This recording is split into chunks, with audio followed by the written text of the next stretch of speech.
Estamos mais uma vez juntos. Hoje é terça-feira, dia 11 de fevereiro. 11 de fevereiro a igreja comemora Nossa Senhora com o título de Nossa Senhora de Lourdes. Nossa Senhora de Lourdes é uma importante referência porque fala de uma aparição de Maria que intercede pedindo a cura para os seus filhos. E muitos são os testemunhos admiráveis em Lourdes. Ela continua, como nas bodas de Caná, dizendo ao filho Jesus: eles não têm mais vinho, eles não têm mais alegria, não têm saúde. Filho, olha por eles. E o filho escuta o apelo da mãe. Que Deus abençoe todos os enfermos nesse dia de Nossa Senhora de Lourdes. E falando da cura, vamos ouvir a palavra que nos refaz, que nos liberta, que cura o corpo e a alma. Marcos, capítulo 7, versículos de 1 a 13. Naquele tempo, os fariseus e alguns mestres da lei vieram de Jerusalém e se reuniram em torno de Jesus. Eles viam que alguns dos seus discípulos comiam pão com as mãos impuras, isto é, sem as terem lavado. Com efeito, os fariseus e todos os judeus só comem depois de lavar bem as mãos, seguindo a tradição recebida dos antigos. Ao voltar da praça, eles não comem sem tomar banho e seguem muitos outros costumes que receberam por tradição, a maneira certa de lavar copos, jarras e vasilhas de cobre. Os fariseus e os mestres da lei perguntaram então a Jesus: por que os teus discípulos não seguem a tradição dos antigos, mas comem o pão sem lavar as mãos? Jesus respondeu, dizendo: bem profetizou Isaías a vosso respeito, hipócritas, como está escrito: este povo me honra com os lábios, mas seu coração está longe de mim. De nada adianta o culto que me prestam, pois as doutrinas que ensinam são preceitos humanos. Vós abandonais o mandamento de Deus para seguir a tradição dos homens. E dizia-lhes: vós sabeis muito bem como anular o mandamento de Deus, a fim de guardar as vossas tradições.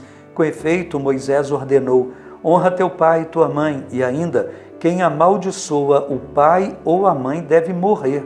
Mas vós ensinais que é correto alguém dizer a seu pai e a sua mãe: o sustento que vós poderíeis receber de mim é corbã, isto é, consagrado a Deus.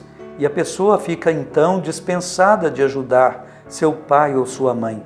Assim, vós esvaziais a palavra de Deus com a tradição que vós transmitis, e vós fazeis muitas outras coisas como estas. Palavra da salvação. Glória a vós, Senhor. Meus irmãos, essa palavra que se refere ao perigo que a gente corre de transformar a religião, a palavra de Deus vivida dentro de uma religião, em tradição humana, em ritos humanos apenas. E ela volta sempre, porque esse perigo é sempre uma tentação. A gente cumpre as leis e pronto, acha que já estamos salvos. A gente reduz a religião em cumprir ritos. Se fez tudo direitinho, conforme os antigos ensinaram na fé, está tudo certinho.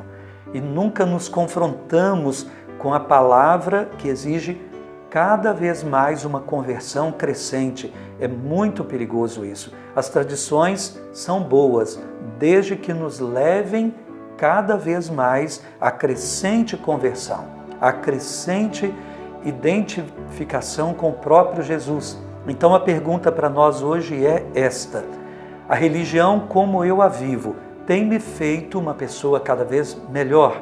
Eu tenho amado cada vez mais? As tradições me ajudam cada vez mais, porque tem tradições que são muito boas. A tradição nunca pode ser desprezada e, sobretudo, a Igreja Católica valoriza o que recebeu como tradição, aquela tradição com T maiúsculo, que veio do tempo lá dos primeiros padres na Igreja, os primeiros discípulos, são muito importantes. A própria Bíblia fala isso. Nem tudo que os discípulos, os apóstolos receberam de Jesus conseguiram escrever. Então muita coisa foi transmitida de forma oral e se transformaram na grande tradição da igreja. Não é disso que Jesus está falando. Ele está falando de transformar a palavra de Deus em tradicionalismo, em lei para ser cumprida ao pé da letra, sem se importar com amor, com a caridade, com o seguimento do Cristo. Então a pergunta-chave, eu repito, é esta: o que eu vivo me faz amar mais? Pois se a pessoa, por exemplo, segue tudo direitinho conforme manda a tradição, mas ela traz o ódio no seu coração, ela semeia a divisão dentro da igreja, na comunidade, na família, o que está adiantando? O confronto é sempre com a pessoa de Jesus, com o amor, com a caridade expressa em obras. Sem ela, a fé se torna morta, como lembra São Tiago. Então, encerrando, vamos pedir isso a Jesus, que a tradição em nós, a religião em nós se torne via para nos ligar sempre a Deus e não apenas conforto para a nossa consciência sem qualquer compromisso. Pai, vos pedimos isso, uma religião viva, tradições que nos ajudem a amar cada vez mais, a ser cada vez mais identificados com o próprio Cristo. Isso vos pedimos pelo próprio Jesus. Amém. Recebamos agora a bênção que vem de Deus para nós. O Senhor esteja convosco, Ele está no meio de nós. Abençoe-vos Deus Todo-Poderoso, Pai, Filho e Espírito Santo. Amém. Fiquem com Deus e até amanhã, se Ele quiser.